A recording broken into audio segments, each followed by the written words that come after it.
So did you know that it's actually possible to become a millionaire without ever making a large salary? It is true, you guys. And I recently came across a video that went viral of a parking lot attendant whose net worth was $500,000 and growing.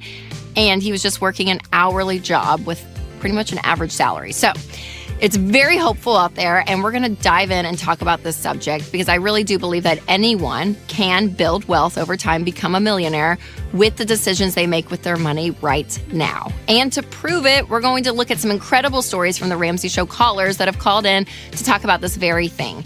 Now, before we get started, make sure to like and subscribe to this channel and share it with a friend who comes to mind and needs some of this encouragement. All right, you guys, so let's start off with our first caller, and this was Jessica, and let's see how she did it. Jessica is in Mobile, Alabama. Hi, Jessica, what's your net worth? Oh, my gosh. Hi. 2.3. Good for you. And give me a little breakdown by category. 1.2 is in investments, and 1.1 is in real estate and tax liens. Okay, good for you. All right, and how old are you? 52. 52. And how much of this did you inherit? $100,000 from my father's death in 91 and $200,000 from my mother's in 21. All right. Now, your best year in working income and your worst year in working income? Best year was 80, worst was 12. Okay. What do you do? I'm a chiropractor. Ah, okay. What do you attribute this net worth to at 52 years old? What would you say the secret sauce is? Being so scared to be poor again. I was poor till I was 40, and I didn't never want to go back there. I don't want to rinse out my Ziploc bags anymore. I want to buy new ones. Wow. So once you started making money, you just lived on very little and saved and invested the rest. Totally. And so what you will see, though, when you dig into stats around millionaires is that actually 79% of them do not inherit anything. And I would say even in her case, sure, that helps for sure what she inherited. But what you do with that money, if you have any inheritance, again, shows the habits of your life and your money. Is it going to be wasted, or are you going to use it to actually help your life and your future? And so the idea, again, that she kind of just worked on average, right? 80 grand was the most she ever made, and she is killing it. All right, for our second caller, here is Brandon. Brandon in Lubbock, Texas. Brandon, what's your net worth?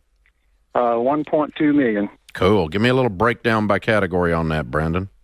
Most of it is real estate or home with acreage and a shop, and some farmland is right at about $500,000. And then we have savings, investments, IRAs, college funds, just regular retirement savings is $345,000.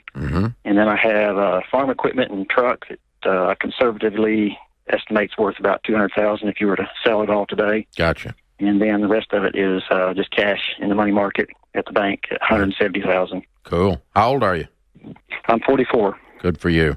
What was your best year that you've income-wise since you've been working, and your worst year since you've been working? Well, worst year was being in farming. There's some years that were pretty lean. Had anything down to net operating loss a couple of times. And then the best year has been the past couple of years have been around 100 or 120,000. Okay, cool. How much of this did you inherit, by the way? I did not inherit anything.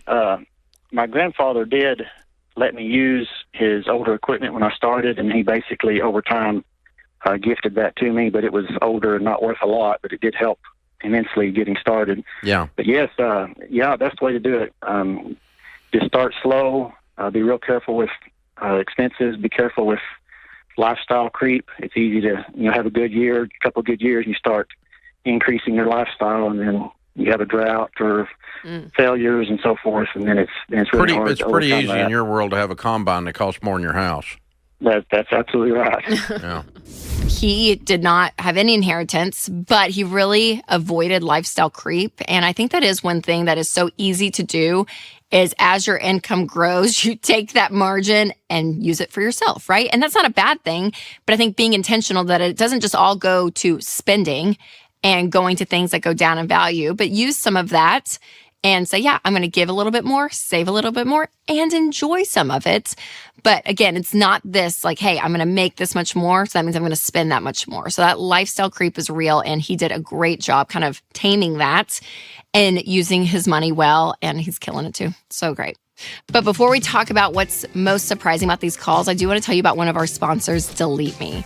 Want to know something that absolutely blew my mind? Well, 1/3 of the U.S. population's background info is now public. So for 115 million of us, our info is just out there for anyone to find. And this is stuff like our names and addresses and phone numbers, personal details, I mean, so much. And that is why I love and use Delete Me, because they find and remove your information from hundreds of data broker websites that buy, sell, and trade your personal data. So take control of your online privacy with Delete Me. Individual Delete Me plans start as low as $9 a month. So sign up today at joindeleteme.com/Rachel for 20% off, or click the link down in the description.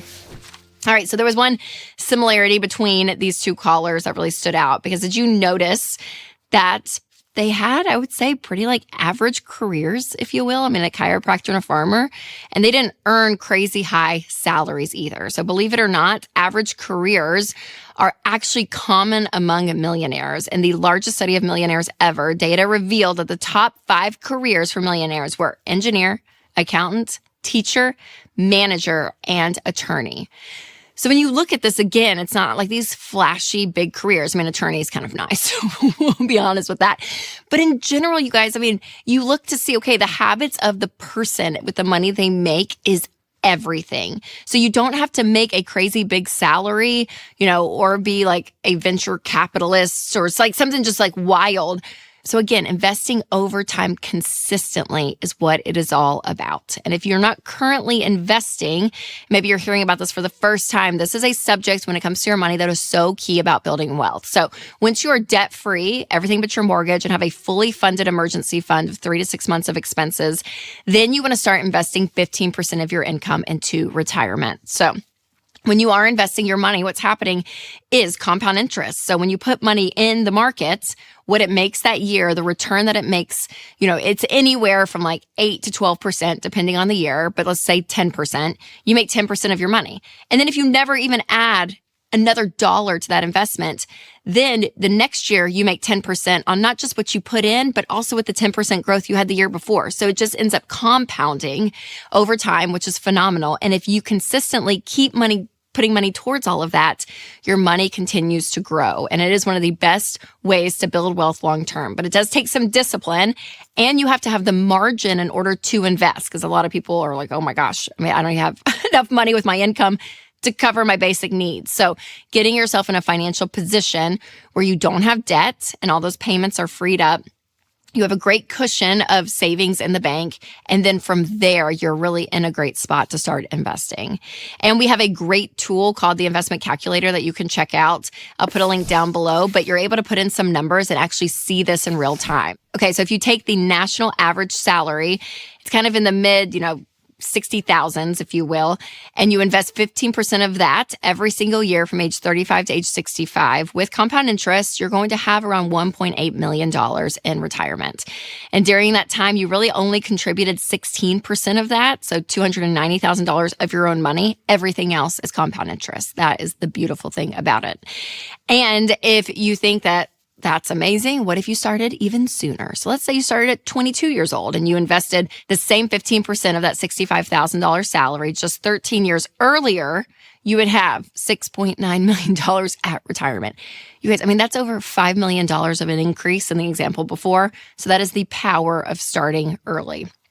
So the consistency, starting early, is what is so, so key. So get yourself in a position to be able to do that, because it is one of the best ways to build wealth long term. So by now, you should start feeling really empowered that you can do this. And becoming a millionaire is actually easier than you think. It does require some discipline over time, but anyone can do it. And that's the amazing thing. So if you're wondering if it's the right time for you to start investing, then take the Get Started assessment to find out more about the baby steps, which is going to help you get in a position to invest. So I'll put that link in the show notes.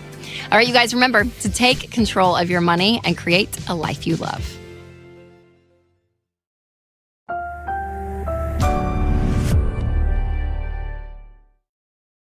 Well, today I am so excited because we have Pastor Judah Smith joining us to talk about how our negative thoughts can affect our lives entirely and how we can shift that mindset. So you're going to love this conversation. Make sure to like, subscribe, and share this episode with a friend. All right, here's my conversation with Judah Smith. Judah, thanks so much for being here. Thank you for having me. Okay, so I love all the work that you've been doing recently, and with my friend Les Parrott too, which I love. I love them. And the fact that you guys have like combined on a project, I think is so exciting because our thoughts and what we believe about the world, relationships, ourselves, it does dictate a lot of how we live our lives. When we talk about money, we always say that personal finance is 80% behavior, 20% head knowledge. So it's like we can have all the knowledge in the world, but if we're not doing it and changing our habits, nothing's going to change. So I want to know from you, with all this stuff that you've been talking about with like bad thoughts and all of it, how much do our thoughts determine our behaviors? A lot. I'm like, I wish Les was here. He would give a perfect scientific statistical answer to that, but it is so dramatic. And can I just say one of the things I love about all the work that you do is I don't know if we have an information problem. I don't know if we have a data problem. I think we have an application assimilation problem, right? Because the only thing that really matters is what you apply to your everyday, like Thursday evening, right? So I think what I'm passionate about when it comes to bad thoughts is helping people really get to that assimilation point. Because the only thing you know is what you do and what you live. Yes. You can say you know this, that, and the other, but if it doesn't affect how you treat your fellow employee or how you treat your the barista in the morning, and if I can just pick on Christians for a moment, like mean Christians is an oxymoron. Like what doesn't even make sense? People who say they have faith in Jesus and they walk in forgiveness, like we have got to start assimilating. So when it comes to your thoughts, they shape your life. Les says you are what you think. But here's the key. You don't have to believe everything you think. I think there's a lot of thoughtless living. In other words, there's thoughts you're not thinking about or questioning or challenging. And of course, that can apply even to our resources and our finances. What thought do I need to get rid of? Or more specifically, what thought do I need to replace? Yes. Okay. So when you're saying all of that, I'm like, yes and amen. Absolutely. Yeah. But you have to be even conscious of your thoughts. So this kind of sounds crazy, but I heard this crazy stat that we live so much of our day, even subconsciously, unconsciously, like you're just kind of like, you almost just kind of are just walking through, even when you're driving home, like sometimes it's terrible, but I look up, I'm like, oh, I'm home. I don't even remember. I don't even remember doing it. Yeah. So how much of that disengagement do people experience versus like, no, people are actually thinking things and it's determined. Does that make sense? Like what does that look like in people's lives? Well, and I think this is where Les has helped me. By the way, the whole premise of the whole book is that I just never heard of a preacher and his shrink, telling the dirty laundry. This is my dirty laundry. This is me and my therapist. Preaching for me became a practice of like the platform was huge. The preacher was a completed package and a finished product, and he was like perfect or she was perfect. I wanted to be like, yo, like I am an absolute nightmare. Here's my therapist, and here's him helping kind of challenge my thoughts. I think I'm an autopilot guy with the best of them. Yeah. And I think a lot of that is probably to survive, to exist, to get through. I think we're so inundated with data and information and resource and headlines and everything. It's like, I don't know.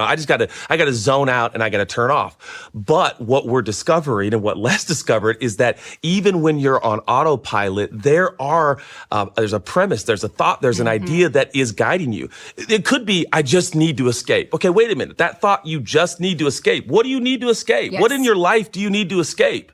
What do you hate so much that you want to just numb yourself or get out? So even autopilot, whether we're aware of it or not, there are very considerable thoughts and a direction that you're taking in your life. And of course, everyone's like, oh, sometimes I just like to just, zone. But if you live zoned your whole life, you're not going to get where you want to go and become who you want to be. So we've got to even question even the times when we're zoned. But man, that's so weird when you get home and you can't remember driving home. Right. That is a bizarre feeling, well, by and the that's way. been like, even recently for me, being aware of what is going on inside of me. Yep. A thought that comes up, and asking what, like even physically, what that's doing to my body. My body's reacting to something. I'm like, wait, why? What is going on? Because I can. I'm like, I can just like get through the day to do the checklist and just get through. But you live a richer life when you're aware of actually what's happening, and then to ask the question, why is that thought even there? So how do you determine what's like a bad thought, but yet discern, okay, God has given me something here that feels negative or whatever, but Yep.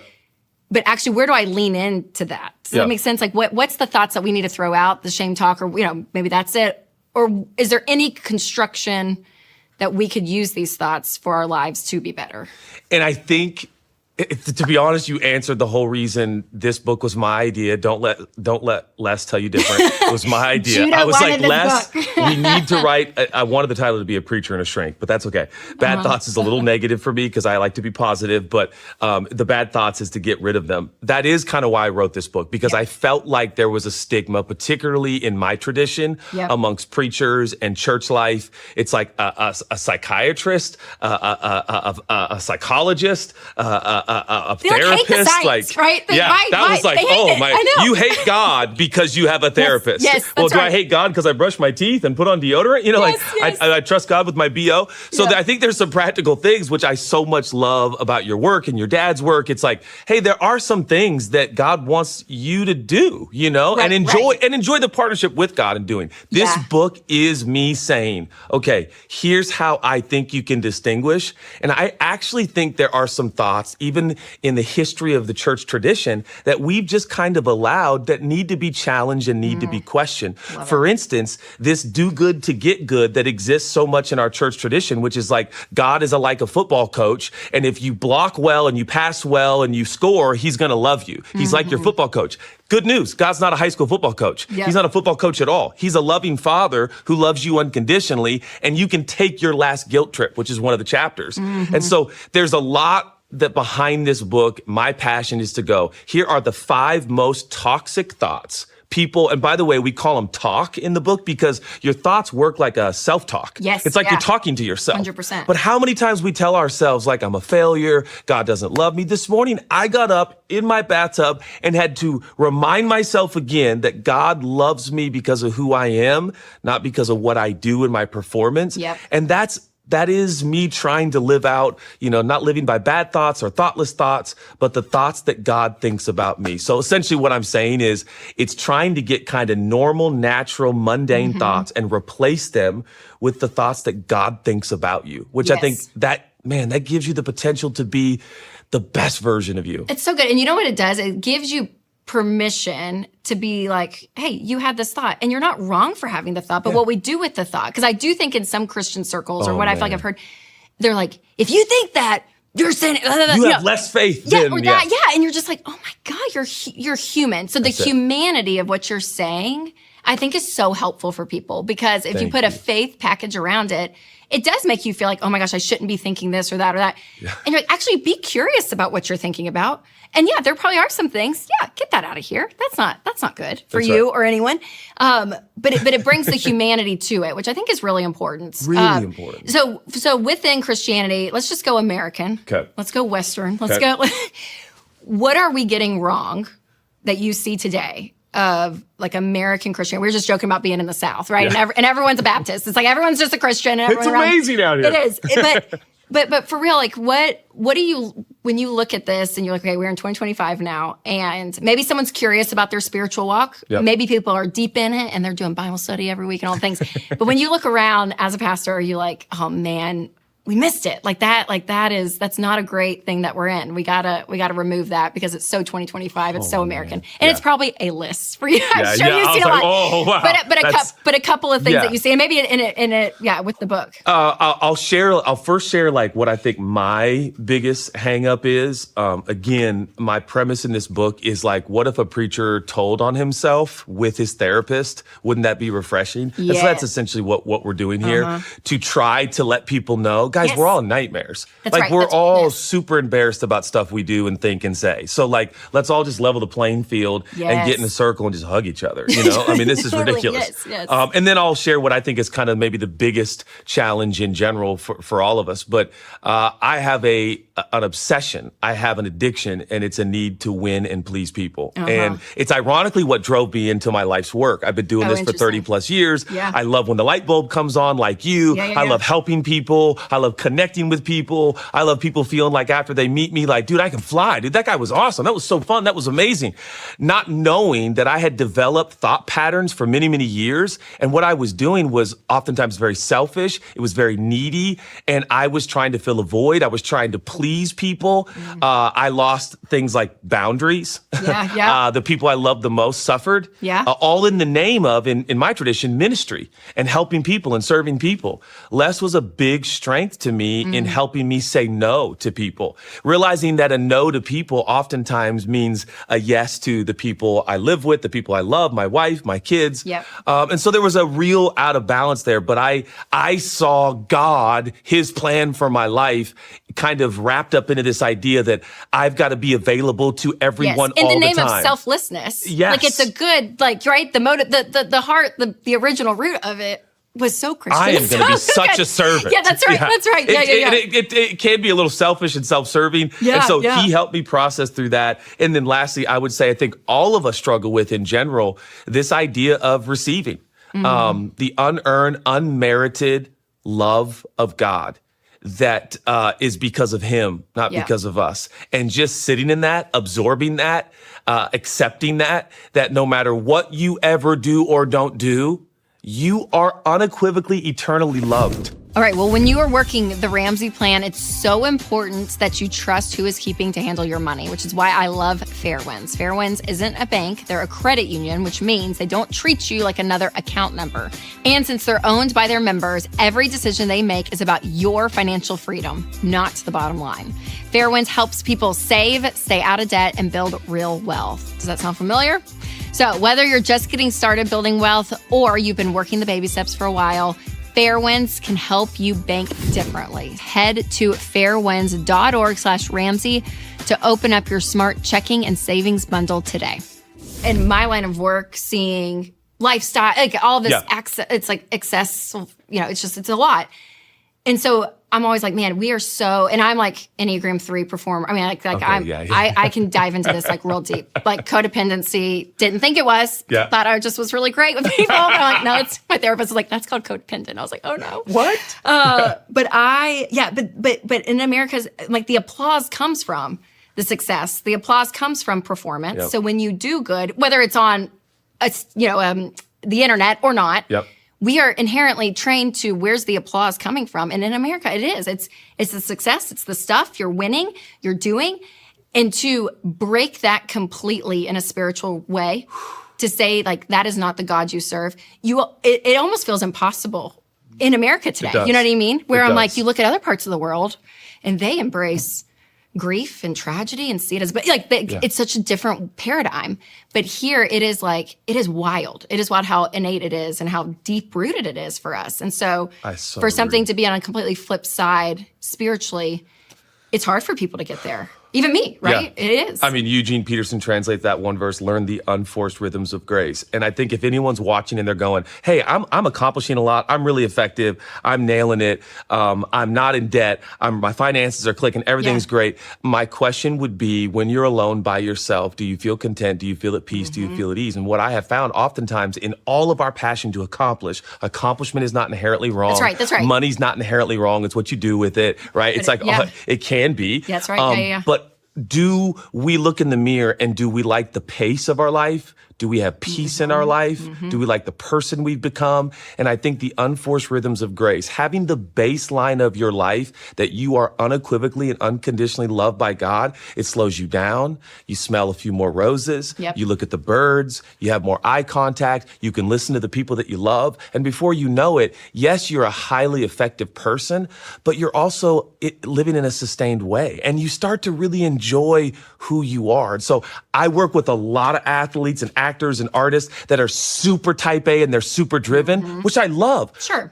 But the underbelly of that we don't talk about is oftentimes they actually are, they can never rest. They're not fun to have a conversation with. They can't look at their spouse in the eye. They're not present. They're always thinking about the next thing. And so, I would just caution all of us, including myself, like, man, in all of our passion to become the person we always dreamed of, let's not get there and not like who we've become. And and when even for me, like when you read the fruits of the Spirit, I'm like, patience. Kind of like you look at it though, and you're like, and the people that I feel that, like you feel their presence, they're usually like in their 70s and they are just not rushed in life. Do you know what I'm saying? And you're like, I crave that. There is. I'm like, there's a margin there. And that's why even financially, when people are living paycheck to paycheck. There's no margin. There's no rest in that. There's no peace Well in that. said. And same with our time and our schedule. And I think same with how we're inside of our head, right? And if you're constantly either talking to yourself and these bad thoughts, and or what's the next thing? You don't even have a margin emotionally or mentally. There's none of it. And so,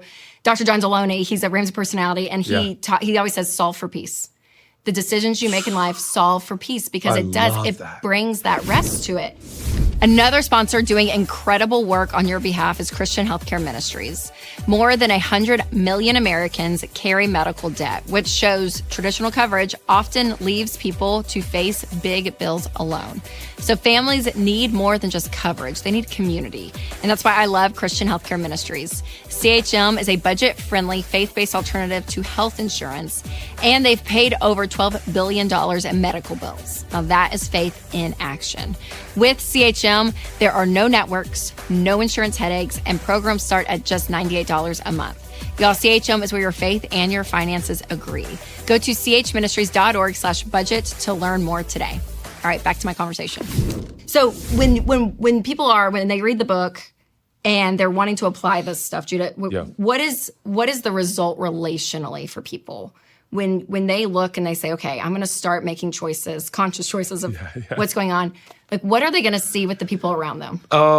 So here's a scenario that happens so much in the 25 years I've been married to the love of my life. She'll say on date night, for instance, hey, can we talk about something? And that, in the course of 25 years of our marriage, Rachel, it has I know we love this word, but it's so triggered me. Sure, I'm like, sure. what? The adrenaline pops. And what I'm doing, I did not know until we did this work. I did not know that what was happening is I was, without knowing it, without taking, in inventory of my thoughts, I didn't have room for that. I didn't have space for that. Mm-hmm. I was so inundated and overwhelmed with all that I was doing and all I was building and all the people I was serving that when my wife needed to question or sit down and inquire, hey, are you okay? Hey, you haven't been present. Hey, I was like, excuse me? Well, you know what? You haven't either. And to be honestly, babe, I would turn it on her, which I think is called gaslighting. But I think the promise that I'm making is the promise that I'm already reaping. And that is like, what if you could be the person, and I don't know if we're all going to be Mr. Miyagi, but like, and cut bonsai trees, but like, what if you could become the slowest, peaceful, most present version of exactly who God made you to be? And I truly believe that if in some small way this project can contribute to that, I am a happy man, because honestly, challenging my thoughts, which is the practice of slowing down to take inventory. That's right. In and That's of right. itself, 100%. right? Like, yes. And that's what I love about the work. We've used Ramsey Solutions and Institute in our church for 155 years, but it really is also slowing down to question, like, where's my money going? 100%. It grows wings and flies. Yes. It's just slowing down to go, wait a minute, what am I paying off here? What am I doing? What's going on? And I think in the same spirit and heart, questioning your thoughts is the practice of slowing down. And I think what it can deliver is this version of you that you never thought possible. I think we're a lot alike. I could talk and just go. But when I slow down to take inventory, I'll just say this. My wife's more in love with me. My kids respect me more. My friends feel like I'm more accessible and available. And it's like, oh, wait a minute. I think that's what I always wanted. And do you think the root of that is the true belief, like deepest, that we probably can't get up this side of heaven, but like the deepest of our souls, knowing that we are loved by the Creator? I do. Like, is it chicken or egg thing? Like, is it like getting there and living at that place? It kind of just like frees it up. Do you think that's like that's the main thing? I think it is. As a kid, we went to this little place in Bend, Oregon called Black Butte Ranch, and there was this little spot where from the glacier water from the mountains out of the ground, it seemed like came this brilliant, bright, beautiful, ice-cold glacier water, and we could put our little bottles that we rode on our bikes, and we'd fill up our bottles, and it was the best freshest tasting water. It was like a geyser. And I think in your soul, there is a geyser. And if you can untap it, and it's brilliant, it's beautiful, it's ice cold, it's refreshing. It is the unconditional, unrelenting love of God that never stops. It always flows. He's always for you. He's always near. He'll never leave you nor forsake you. And I really mean it. If there was a better story, if there was a better romance, if there was better love, I would commit my life to preach that. But there is nothing better than the love revealed to us in the person of Jesus. And it is, you cannot earn it. You cannot deserve it. You cannot warrant, but you can receive it. Yeah. And I think every day just sitting in that for just a few minutes, even less would argue scientifically, and research shows that it'll improve your life. Absolutely. Well, I love it. Such a fan of it. I mean, seriously, I think it is. I think it is so good. And from a kind of what you were laughing about earlier, but it's just true. I'm like, when there are tools in life around you, those are from God. Like use those. So have someone in your life that understands literally how thoughts intersect our brain, aka Les Parrott. Like you know what I mean? Like use those people because God created the brain. Like he did all of this. This is his creation. And when you can tap into that side and pair it with God himself, I'm like, there's just something really beautiful there. And that's like literally the collision of this book, which I just love so much. Thank you so much. So Bad Thoughts, you guys, it is out. And where can everyone find it? I think on this place called Amazon. Yeah, I think it's there I too, probably. It's a new app. Check it out, guys. It's awesome. So great. And Judah, where can everyone find everything that you're doing? We have an app called Church Home, and Okay. it's church. It looks like church owned, but it's church like a home, church in your home. And the most awesome thing that we get to do is every single day there's a daily guided prayer, and for 3 to 5 minutes, Les will tell you, you practice your faith and stillness. We want to help you. We're not selling anything; it's totally free. But you can go on there and do a daily guided prayer every day. And I do it in my bathtub. This morning I led myself from the app, which is kind of weird, but usually it's Chelsea's really good at it, my wife. But I'm passionate about that, helping people every day. And I do want to thank you, your family, everything you all do here. You really help people.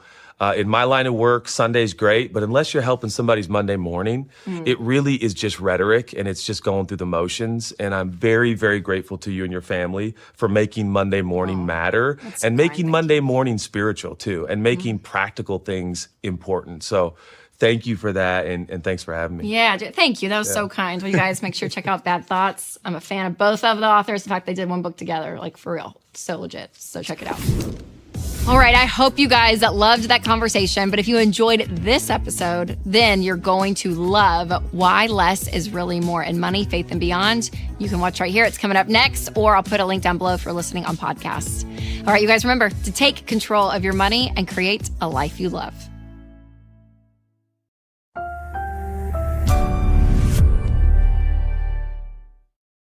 All right, you guys, it's warm outside. It's feeling great. I feel like summer is here, but also this is the time of year where the comparison trap is real. So we're going to talk about it, how to recognize it, and to make sure that it doesn't sabotage your peace or your money. But first, let's just have a little come to Jesus moment. Okay, social media, you're going to see. You're going to be scrolling, and you're going to see, pictures full of people's, travel, days at the pool, running with their kids through fields, being out with girls' night on a rooftop bar, like whatever it is. Okay, you're going to see all the fun of people's lives this summer because it is fun. All of this is great. But please just remember, again, I'm just giving you like what you know, but it's just the truth. So we need to say it out loud over and over and over again. You don't know the full picture. Okay, when you see someone's life, you're just seeing that one snapshot that they've chosen, by the way, to put out to the world. So remember that. And I'm not saying everyone's walking around being all fake and stuff. It's not that. It's just there is a curation happening and we need to say it out loud. And so what you're not seeing are, the fits that the kids are throwing. You're not seeing, maybe the stress of like that girl's trying to figure out her outfit and she's got frustrated and all this stuff in her closet. Like you don't see all these parts of people's lives.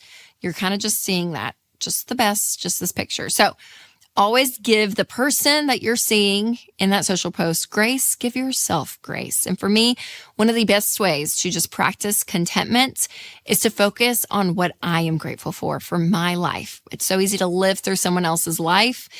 Live through your own and be grateful for it. That's one reason I wrote the contentment journal, because gratitude is such a massive part of our rewiring of how we live life. So Gratitude, humility, contentment, all of that is in the Contentment Journal. I'll put a link down below if you want to check it out. But this is something that is so crucial to you winning with money. So that's our little come to Jesus moment about social media. You know it. I'm just going to say it again. Now, what can you do if you feel like you are trapped in this like spiral of comparisons? Well, number one, just pay attention. I just want you to be aware. What is going on inside of you? Understand like, okay, if that feeling of jealousy comes up or anger or frustration or like, oh, this or that or envy, like when these emotions come up, recognize them.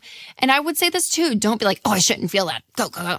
No, just be with it for a second and be curious and figure out like, okay, what is going on within me that's causing this? Is it the person themselves? Is it the life that they're living? Is it what's missing in my life that I feel like they have and I don't? Like start just asking yourself some questions.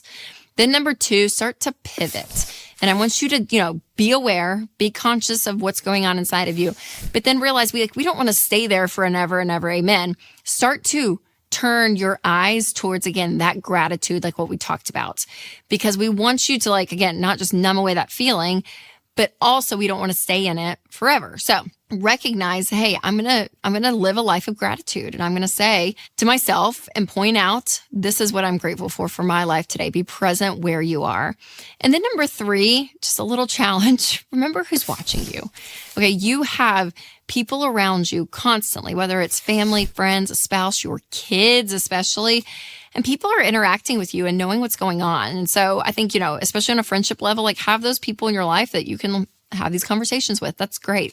But especially if you have people that are looking up to you, like there is something to be said that if you live in a life of comparison and stress and jealousy, people feel that from you. They know that about you, and it's not a very attractive quality, right? So again, getting to the root of all of this is so big, but remember those eyes that are watching you. All right, before I share my number one tip for stopping the comparison spiral, I do want to share a tip about healthcare coverage.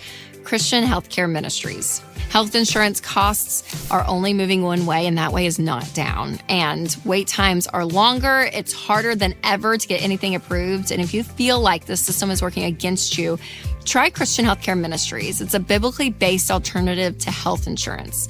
CHM is a health cost sharing ministry that's helped hundreds of thousands of families like yours take care of healthcare costs, stay true to their values, and avoid getting tied down by miles of red tape. You guys, there is a better way, and CHM programs start as low as $98 a month. So find out more and join at chministries.org/budget. That's chministries.org/budget. All right, the number one thing I want you to remember as we're fighting against the comparison trap this summer is every tax bracket has its challenges that you will never see. Kind of what we were saying earlier, that you don't see the full picture, but you have to remember, we do not know the details of people's lives. That influencer that you're watching, you have no idea the family challenges that she's having.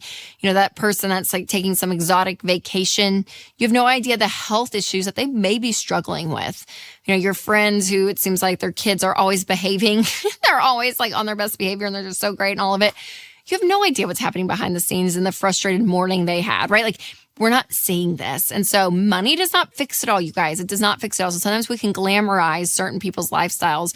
But remember, there are things that are going to happen in life that money cannot buy. Money cannot fix. And so recognizing that people struggle all day long. They do. There are people that are struggling relationally with health issues, spiritually, all of it. So just knowing, again, giving that person grace in the picture that you're seeing, giving yourself grace, just to know we're not seeing the full picture of this person's life. So just celebrate them where they are, be grateful for your life, and continue to make that a cycle.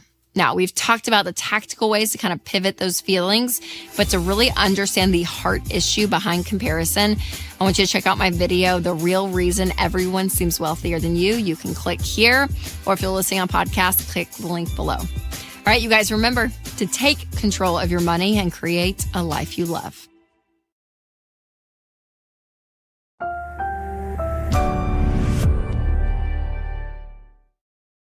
Well, hey, you guys. So when we moved into our new house in 2018, we were so excited. And some of the things that our friends, when they came by to see the house, they brought things. And I was not expecting that. I was like, oh, no. But they brought like little housewarming gifts. And I thought it was so great because they were so creative. They did not break the bank. It was not these like, again, extravagant things by any means. But there was something about the thought that was really special. I'm a terrible gift giver. And it was just one of those moments in life that I just thought, man, I want to do better at that. And so if you are that person, and you need some ideas, if you're like me and you struggle with creativity, I'm here for you, okay? We got 21 housewarming gifts under $25, you're welcome, that your friends are going to love. So no more stressing about some ideas. Don't feel like you have to break the bank. I am here for you. And these are very practical housewarming gifts. Now, of course, you can make things a little bit more personal, which is great, but here's a list, and I'm going to give you a little bit of a description of them because I think it's important to understand, okay, here's what we're talking about. So let's get into it. Number 1, a customized doormat. So this is $25 on Amazon, and you can go and personalize the doormat. So again, it can be like a letter, their last name. It can be something else. But again, for their new home, they can put, on the side door, front door, back door, whatever it is. I think it's a great gift. Number 2, a Himalayan salt lamp. So if you have a friend that's into, all of like the essential oils and all of that, this is a great option because again, it's inexpensive, which is nice, and it purifies the air. So yes. Number 3, a Good Housekeeping home skills book. So this is $14 on Amazon. I don't know, and it's kind of fun. They can like have it set out, or what's in it is pretty great because it's like little small projects around the house. That's pretty typical and common. If they need to tackle those, it's all in the book. Number 4, a freestanding wine rack. So this is $22 on Amazon. If they partake in wine, I like this one because it's like a minimalistic look and it's freestanding. They can put it wherever they want, hold some wine, and it's great. Number 5, the Pioneer Woman 2-piece ceramic baker set. So this is $20 at Walmart. And every kitchen needs a set of baking dishes, right? So this is a 2-piece set. It's really perfect. I mean, think about pastas and casseroles, desserts, all of it. They're great. Great option. Number 6, Swedish dishcloths. They're $12 on Amazon. And this is for your eco-friendly friend out there. And these are like the reusable dishcloths. They're an alternative to paper towels. So, they're kind of smaller. You get them wet, use them, they dry, you can reuse. Anyways, they're pretty great. Number 7, I'm glad for what I have. My kids book $20 at RamseySolutions.com. And if your friends have children or babies, this is a great gift to add to the nursery library and just say, hey, gratitude and contentment. It's an important thing. Number 8, a personalized return address stamp, $9 on Etsy. Someone gave us this, and it was one of the best gifts. We used it all the time. It is so great, you guys. And when we moved to our new house, we've not gotten one yet. And we keep saying every time, especially with Christmas cards, I'm like, shoot, I wish I had our stamp. It makes it so easy. And again, it's a really thoughtful gift. All right, before I continue, I want to tell you about one of our sponsors, Christian Healthcare Ministries. So CHM is a faith-based alternative to health insurance that makes healthcare more affordable and allows members to share each other's healthcare costs. It's literally as easy as 1, 2, 3. Step 1, choose the healthcare provider that you want. Step 2, submit your eligible bills. And Step 3, get reimbursed. CHM members take care of your eligible medical bills. And with no networks and the freedom to choose your healthcare provider, CHM is the best option for Christians who want to take care of their families and help other believers. So find out more at chministries.org/budget. All right, back to our list. We got number 9, a rollaway puzzle mat. It's $24 on uncommongoods.com. And this is so great. I love puzzles. And again, storing them and all of it can be kind of difficult. So when you're cleaning or needing to move things around, sometimes the puzzle's just right there. And I think this is a really creative gift. I love this one. All right, number 10, we're going to get really practical. A fire extinguisher, $22 at Home Depot. And you're thinking, really? But listen, I think it's a great thing. Saw a video on Instagram of Taylor Swift using one recently in her kitchen. And I thought, I think we should all be that safe. So if your friends don't have one, they probably don't. It's not something you think about. I think it's a great idea for a gift. All right, number 11, Mrs. Meyer's Cleaning Trio. It's $22 on Amazon, and everyone just loves the basics, right? You're starting off with, a cleaning starter kit. It's cute, smells good, really easy, and it's going to be used. Number 12, a vintage style cappuccino mug. So these are $20 on Amazon, and they're really pretty. They're really cute, multiple mugs right there. And again, if your friend loves coffee, I think it's a really thoughtful gift. All right, number 13, Bone Maman gift box. I don't know if I said that right, but it's $22. And if you really love fruit preservatives, or your friend does, this is a really great package. This is not sponsored, but again, English muffins, a pack of that. I think it's a really great gift. Number 14, utensil and tablet holder, $20 on Amazon. So it's not just pretty, but it also keeps your phone and your tablets propped up. So if you are cooking recipes and you're needing like your screen there, it's really convenient. Number 15, questions for humans conversation cards. $18 on RamseySolutions.com. My friend Dr. John Deloney created these, and they're great, you guys. They're great just to have out. And if you have friends over, they're fun to play. It's just some conversation starters, some great, interesting, creative questions to ask a group of friends. It's a great gift. Number 16, a personalized soft cover photo book. So this is $15, and it's a really cute, customized photo book, and it's great to capture memories with. And you can put it on display, like on their new coffee table. Again, it'll take some time and effort on that one, but it's really cute. Number 17, Beauty by Earth Shower Steamers Aromatherapy Pack. It's $19 on Amazon. And, you're exhausted from moving, your friends, you're so tired. Here's these aromatherapy shower steamers that are great to unwind, relax, and people use that kind of stuff. Number 18, the cheese board deck, $20 on Williams-Sonoma. And again, who doesn't love a snack board? And it kind of gives guides for every meal, some ingredients and spreads. It's awesome. Number 19, a USA 50-state dish towel. It's $18 on AmandaKleinCompany.com. And here in the South, decorative dish towels, they're kind of like a thing. And I think it's cute because you can get like the specific states that they're moving from or to as a housewarming gift. Again, it's kind of those thoughtful things that are sweet. Number 20, City Lights 1,000-piece puzzle, $17 on Amazon. Great gift. I love puzzles, and I think it's a great gift, especially if they have kids and they're wanting to do something, fun on a weekend. They'll have that puzzle from you. Number 21, You Grow Girl 3-piece gardening kits, $22 on Amazon. So gardening has been a thing. So if you need a starter kit or they need a starter kit, it's great for gardening. So I think those things are fun. Now, again, all of these options were very budget friendly, very creative. Some of your friends would hate some of those. Some of them will love some of them. So know your friend. And here's the thing, to be thoughtful and intentional in life, you don't have to spend a lot of money. And I think it's sweet because it's thoughtful. You're celebrating your friends' big moments in life and having people cheering you on along the way and that are there to support you, I think is what really matters. So again, whether you're cooking or you're decorating, aromatherapies, whatever it is, you can have some great gifts that are budget friendly. And if you want to know more ways to keep shopping budget friendly, make sure to check out my video on 9 one-time purchases that will actually save you money in the long run. All right, you guys, remember to take control of your money and create a life you love.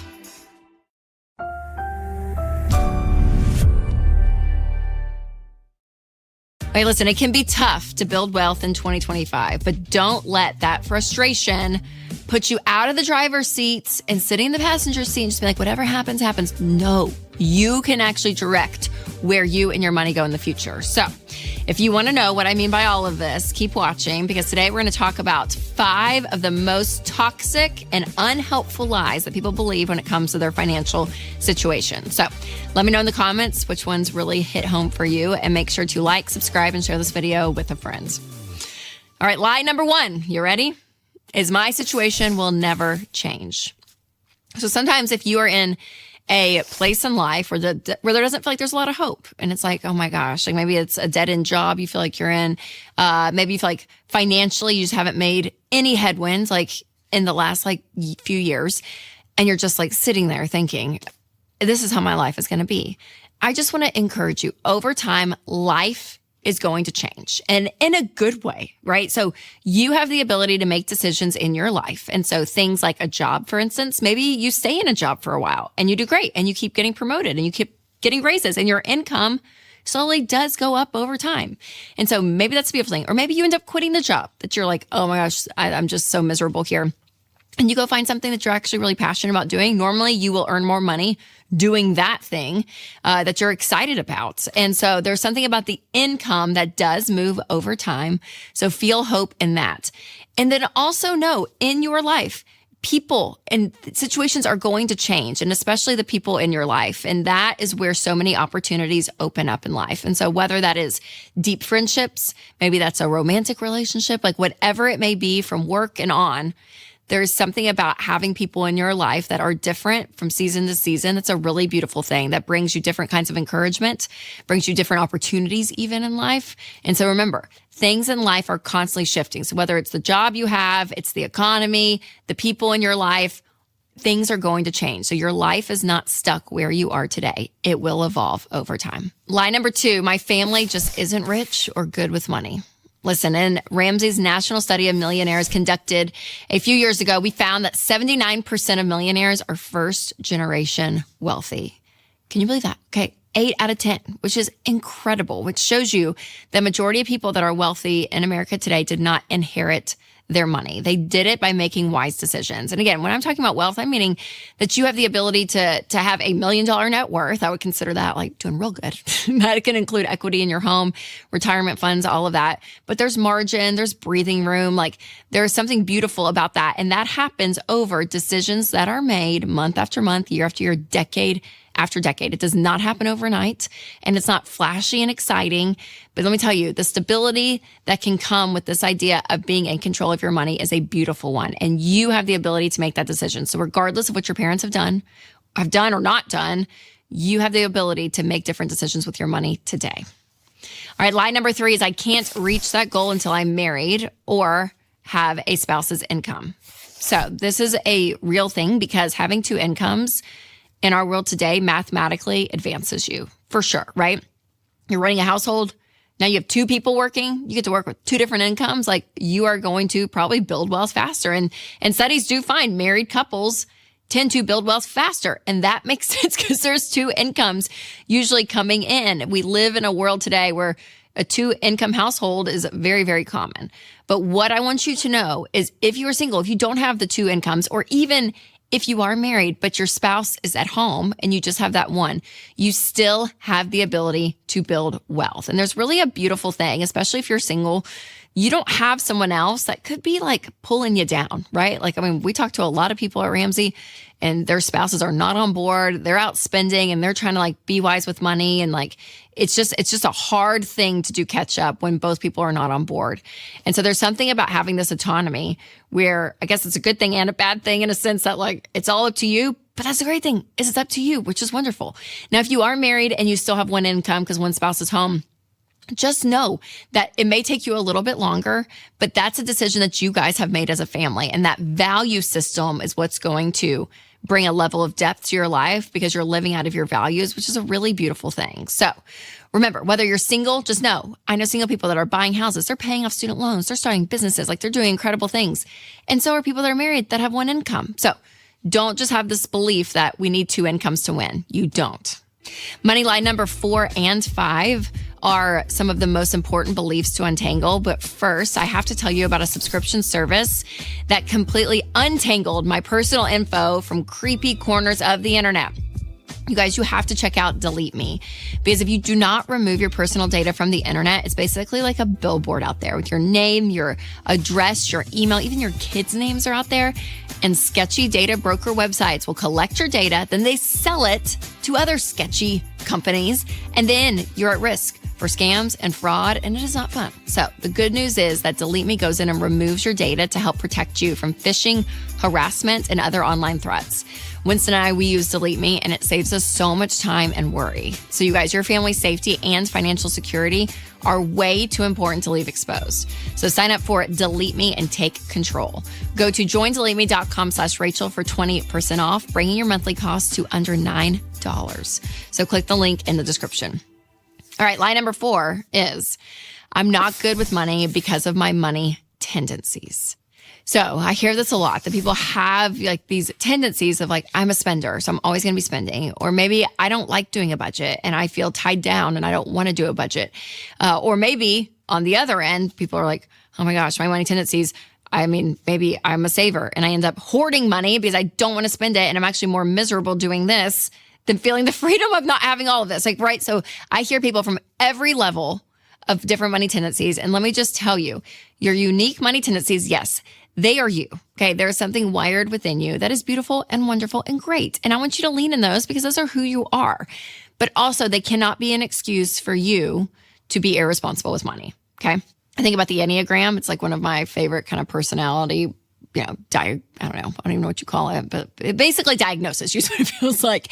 But people will take that as an excuse and they're like, sorry, I'm just so mean. I'm an Enneagram 8. And I'm like, no, you're just a jerk. It's not because you're an Enneagram 8 or like, I'm so late. I'm a 4, so I'm always just so late. No, like no, you have to be a responsible human being, right? So we cannot let it be an excuse. We have to see and correct as adults and be mature in social situations and in life. Like that is part of growing up.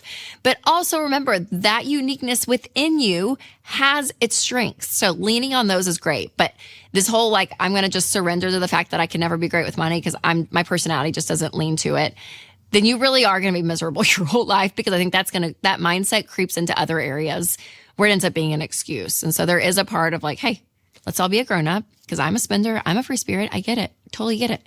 But if I just spent and never took control of my money, I think I would be a ball of anxiety and stress. And I really think I can temper that down with having a level of a plan and control and saying no to myself when I need to. Like that is a healthy balance. So always remember, there's a healthy balance in all of the money tendencies. All right, lie number 5 is my money won't change until the economy does. So I've heard this one a lot. I mean, there's been, so much about inflation, interest rates are high, gas prices are high, grocery bills are high, housing is high. Like so much feels like a lot in the past few years, especially if you are even more of a Gen Zer and you're like entering the workforce and you're like trying to do this really well. And it's like everything is just so expensive. And it's easy to blame the economy on it because there's some truth to it, right? Like it is more expensive. But also if you sit back and let that excuse hold you back and causes you not to move forward and have any level of action, then you're going to be where you are. Okay. So there is something to be said of, yes, this is a truth. Things are more expensive than they were 3, 4, 5 years ago. And that sucks. Like, I don't like that. So what does that mean now for me? What do I have to do with that? And so maybe it is tempering expectations. Maybe it is, yeah, I'm gonna have to work a side hustle for a little bit to pay off this debt. Maybe it means, understanding that, okay, I'm gonna have to cut back on where I shop and I can't shop at the fancy organic grocery store. I have to, go somewhere that's less expensive, but still has great food, like Aldi, for instance, right? Like there are things that you have to make decisions about that counteract what's going on in the economy. But if you just sit there and stay in the excuse of, well, it's just the economy and that's what it is. And a lot of people are there because I scroll on Instagram reels and I see people that just sit there and complain about it. And I get it. It sucks. So I think acknowledging that, but also if you stay in that, you're not going to move forward. So you have to build a whole new set of different expectations and values around your money to counteract what's going on in the economy. And that's actually a really beautiful thing, because if you have that flexibility within you to make different decisions, and then let's say the economy's great and like inflation's really low and interest rates are really low and all this, then you're going to be like way ahead of the game, because I think you have tempered a really hard economy. And when it goes well, that's what's going to be magnified in you, which is a really beautiful thing. All right, listen, if you are fired up and ready to change, then there is a ways to do this, you guys. Okay, so a couple of things to think about. Number 1, doing a budget. If you have not downloaded EveryDollar, it's a free budgeting app. It's amazing. So I'll put a link down below, but this is a way to really get in control of your money and start with some of these lies to kind of putting it on paper and actually seeing it visibly, like on your phone, and visually seeing what's going on with your money can actually combat some of those lies, because facts are your friends, especially if you feel like you're in a hopeless situation. Getting the facts is really, really important. And then also who you are around. Remember, the people around you and surrounding you and the voices that are speaking into your life are really, really important. So always remember that. And also, if you want to make sure that you're doing this the right way, make sure to check out the episode, The Worst Ways to Pay Off Debt, especially if you're paying off debt. Click here and I explain everything about it. Or if you're listening on podcast, I'll put a link below. All right, you guys, remember to take control of your money and create a life you love.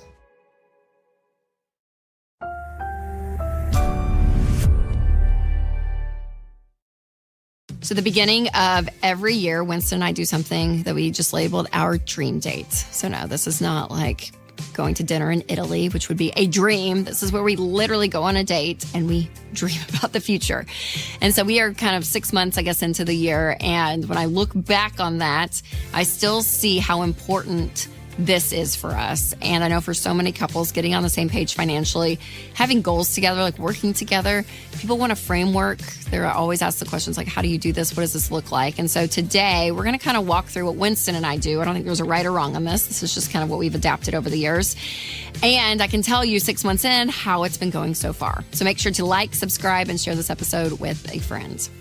Okay, so our dream dates looks like this. We do it every January, because that is the month, obviously, everyone's like doing their New Year's goals and all of it. And it's always a good time to look back and look at the year previous and then the year coming ahead and then the years that are forward. And January is also when we go and meet with our financial planner. So we are then able to have this idea of like, okay, this is kind of where we're at and here's our goals. So we usually go to breakfast or lunch because it's usually just easier. We bring a laptop, we bring paper, pen, like a couple of things. And we just kind of set up and we first look back at the previous year. So we use every dollar. I talk about it all the time on here, but we really do. We look at every dollar, and every dollar has some great charts that you're able to see the year in full. It's kind of like a pie chart. And so we're able to make sure that our giving from the year before, our goals around that were completed. We can look at our savings goals from the year before and see like, what did we actually put away? Because in every dollar, they have a savings line item. And so we put a savings goal in there every single month. And then when we transfer money from our checking account to our high yield, it comes up in every dollar. So when you track it, it takes away. So it like keeps all the numbers, which is fabulous. So thank you every dollar for that. But we can see, okay, this is how much money we saved and we put away. And it was that on goal with what we were planning month to month. And we look at that and then we just say, okay, was there anything that was like out of whack? You know, like if we look into the lifestyle category, that's the one that like, I feel like gets crazy with just like everything in life is in that category, it feels like. So we do kind of look through there and just say, okay, you know, were we on par with this or that? So that's one of the big things is, again, looking back and just making sure that the year before feels right. And then we look forward and we then try to predict looking ahead of like, okay, here is number one, how much do we think we're going to make? We usually start with income. And this is always kind of difficult and hard because we kind of have to guesstimate because the way Winston and I's income fluctuates so much. So it's whether his real estate stuff or like if I have a book launch or if I have a busy speaking season or all of that. Like, so we look to kind of say, okay, what is mapped out? What do we think it's going to be? Is it going to be, you know, similar to the year that we just had? Is there going to be more or less? And so we do try to guesstimate, here's how much we think we're going to make. And then we just really take a Excel sheet, honestly, and we just have every single month out and we just go ahead and put in what we think we're going to make. And we usually in this meeting, we're like, let's just figure out a total number and then we just divide it into 12, even though it's not going to be perfect like that because every month fluctuates, but just for the ease of the exercise, that's what we do. And then we start with giving and we say, okay, out of 10% of what we make every month, that's what we'll be giving. And then we usually exceed that 10% and we change this every year. Like, what does this look like? What organizations do we want to give to? Are there ones that we've been giving to that we may stop and shift that money somewhere else? Do we want to give to individuals? Do we have fun goals around specific people that we have in mind that have situations that we're able to kind of bless throughout the year? So we really do dream about the giving stage, which we always say on the show, it's one of the most fun, but it really is like to have the ability to say, okay, what can we do with this money? It is. It's so exciting and so fun. So that's one big thing. The second is savings, and the savings is usually motivated. We don't really talk about retirement in this because that's like our 15% that just goes. But we just say, okay, what are we saving for? What are our big expenses? So travel's usually in there because I love to travel and that's what I love. It's one of my priorities in life. So we have that. Usually home projects are in there.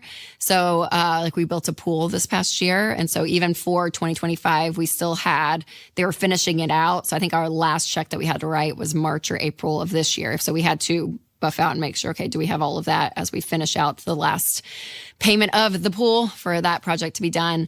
But we do look around and say, okay, what are things that need to be changed? And there's been some things in the past, which has been great to upgrade the home and do different things. But the pool has been the big one for probably the last 3 years. And that's finishing this year, which is crazy.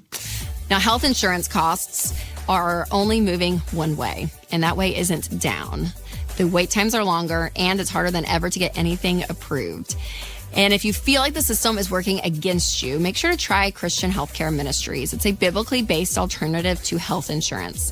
CHM is a health cost-sharing ministry that's helped hundreds of thousands of families like yours take care of healthcare costs, stay true to their values, and avoid getting tied down by miles of red tape. Y'all, there is a better way. CHM programs start as low as $98 a month. So find out more and join at chministries.org/budgets. That's chministries.org/budgets. We'll look at other big purchases like a car. Like, do we need to replace a car? When we had Charles, this was 5 years ago, we knew we needed a bigger car. And so like that was a big savings goal that year for us, to say, okay, we have to, save up for this van. But what's funny too is I remember buying that van 5 years ago, and I always said, this will be my 5-year car. Like I never really wanted a minivan. I think SUVs are just cuter, but I was like, it's fine. I'll do the van. And I actually have loved it. It's been great.